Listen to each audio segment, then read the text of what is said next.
ដែលម្ចាស់អាជីវកម្មគឺត្រូវយល់មុននឹង rebranding រឿងទី1ដែលសំខាន់ណាយើងត្រូវដឹងក្រុមគោលដៅរបស់យើងគឺជានរណាហើយពួកគាត់មានកិច្ចកម្ម lifestyle បែបណាអានឹងគឺត្រូវតែលិះយល់ពីអរិយាប័ត្រនៃក្រុមគោលដៅយើងណាទៅយើងមកធ្វើ content ហើយមក rebrand នៅលើ online ទទួលបានអតិថិជនថ្មីហើយរក្សាអតិថិជនចាស់បើយើងធ្វើមិនយល់ហើយអត់មានផែនការច្បាស់លាស់នេះឯងជាចំណុចដែលភ្លឿតឲ្យធ្វើឲ្យយើងបាត់អតិថិជនរឿងទី2នេះគឺចំណុចលេចធ្លោរបស់យើងពីសេវាកម្មឬក៏ផលិតផលយើងនេះចំណុចលេចធ្លោគឺស្អីគេដែលយើងត្រូវយកបញ្ឈរឲ្យអតិថិជនសាំហើយ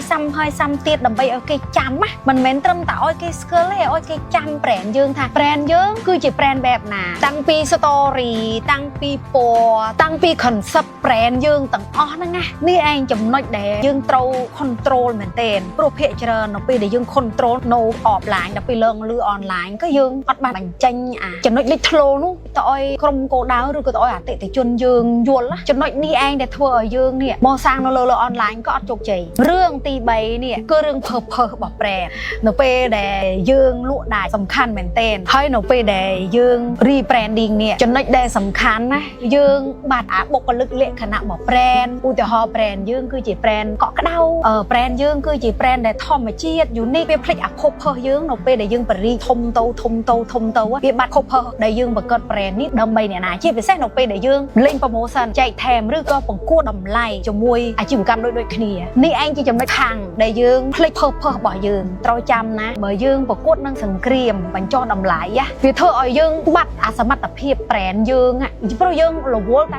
ប្រកួតប្រជែងតែយើងអត់បានមកបដោតរឿងសេវាកម្មមកបដោតខទី1ទី2មិញយើងអត់បានបដោតអញ្ចឹងយើងអត់បានតែចាប់អារម្មណ៍នឹងក្រុមគោលដៅដែលពិតប្រាកដទេរឿងទី4នេះគឺសំខាន់ខ្លាំងមែនទែនដែលយើងត្រូវបដោតដោយសកម្មភាពពិតមានការ meeting អាចទាំងសិក្ខាសាលាអាចនឹង event ដើម្បីជួប fan ឬក៏ជួបអតិថិជនចាស់ដើម្បីចាប់ក្រុមគោលដៅយើងដោយសាងសម្ព័ន្ធភាពជាមួយគ្នាយើងនឹងបានយល់ពីអរិយាប័ត្រស៊ីជម្រៅនៅពេលដែលយើងជួបមានតំណែងតំណងគ្នានេះគឺជាចំណុចមួយដែលម្ចាស់ brand ភាគច្រើនគឺភ្លឺតឡើងនេះឯងនៅពេលដែលយើងជួបស្និទ្ធស្នាលឬក៏ជួបមានកិច្ចកម្មជាមួយគ្នានេះឯងគេហៅថាយើងមិនថែមអាគុណតម្លៃយើងណាដែលធ្វើឲ្យអតិថិជនចាំយើងជាសាវករបស់យើងហើយត្រូវចាំណាភាគច្រើនយើងដើររកអតិថិជនថ្មីរហូតតែយើងអត់បានមកចងចិត្តអតិថិជនចាស់ណាប្រលួយតិចណាស់ជាងដែលយើងទៅរកអតិថិជនថ្មីដែលឃើញពួក brand ល្បីៗនេះមិនថាជា Sendo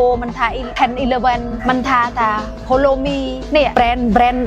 ក្រៅប្រទេសចូលមកស្រុកខ្មែរគេសិតតែចងសមាជិកនេះបែបជាកាត VIP អាចនឹងបញ្ចុះតម្លៃសម្រាប់អតិថិជនចាស់សន្សំបន្ទុកនេះគេលេងហ្គេមនេះគឺជាហ្គេមដែលយើងរក្សាអតិថិជននិងផ្ដល់ផលប្រយោជន៍អតិថិជនយ៉ាងពិតប្រាកដជាជាងដែលយើងទៅលេងបញ្ចុះតម្លៃចែកថែមអញ្ចឹងគ្រប់គ្នាដែលឃើញคลิปនេះហើយតើគ្រប់គ្នាធ្វើអាជីវកម្មអីអាច comment មកឲ្យឃើញផង